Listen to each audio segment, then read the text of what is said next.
Alright, good morning sa lahat ng mga viewers dyan, subscriber, lahat, mga kakilala natin. Magandang araw sa inyo. Pasensya na kayo, medyo maingay kasi may nag-construct dito sa tabi lang ng ating backyard. No?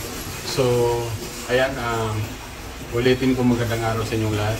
Kagabi nga pala, tinurukan natin ng similya yung ating isang inahin. And yun nga pinakita natin na video na masyadong maingay. At kahapon, ng mga bandang alas 5, nakita natin yung kailangan na talaga na turukan siya. No? So, tumakbo tayo, bumili tayo ng similya.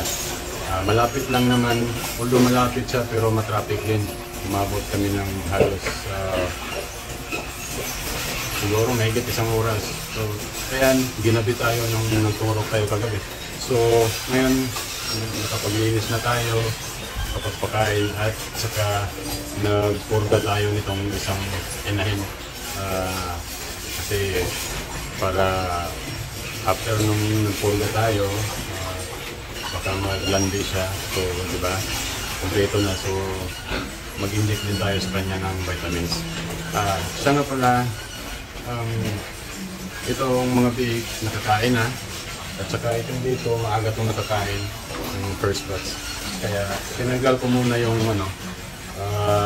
auto feeder. Ayan, tinanggal ko muna siya kasi meron akong fix sa kanya, no?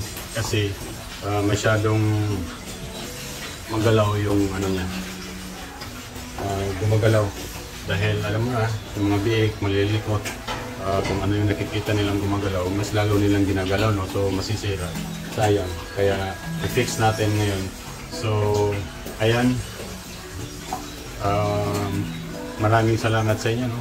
Sa inyong panonood. Siya nga pala doon sa binilihan natin ng kagabi,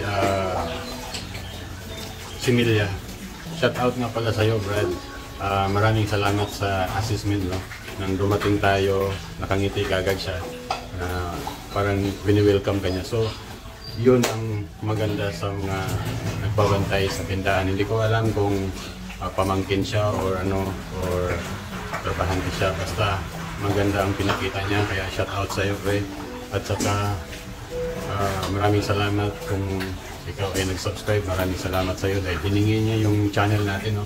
So maraming salamat sa inyo at saka sa pag assist nyo sa akin kagabi. So ayan, maraming salamat sa lahat ng mga viewers. Kahit hindi man kayo nakapag-subscribe, at least nag-view kayo. So maraming salamat. Pero I hope na mag-subscribe kayo. Malayo pa tayo, no? Masyadong maliit yung subscriber natin. Siyempre, kakasimula lang natin, mga ilang buwan pa lang. So sana suportahan nyo ang channel na to.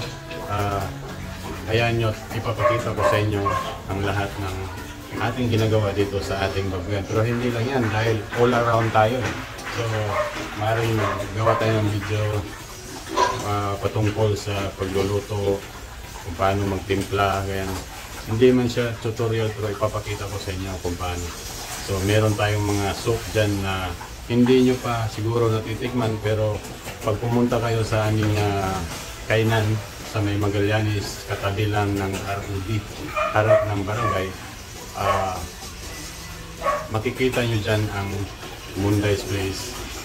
Kumain kayo dyan, try nyo at matikman nyo kung ano yung hindi nyo pa natitikman sa labas na mga soup natin. Gaya ng bulalo, balbacoa, magkaiba ang lasa ng ginawa natin, no? Magkaiba ang lasa sa labas, magkaiba sa atin. So, nasisiguro kung masisiyahan kayo kapag natikman nyo yan. Pero, papakitaan nyo kayo kung paano magtimpla, papakita natin yan. So, ayan, maraming salamat sa inyo. Hanggang dito na lang muna, masyadong maingay ang tabi natin. So, ayan, nag-aaway pa mga break. So, maraming salamat.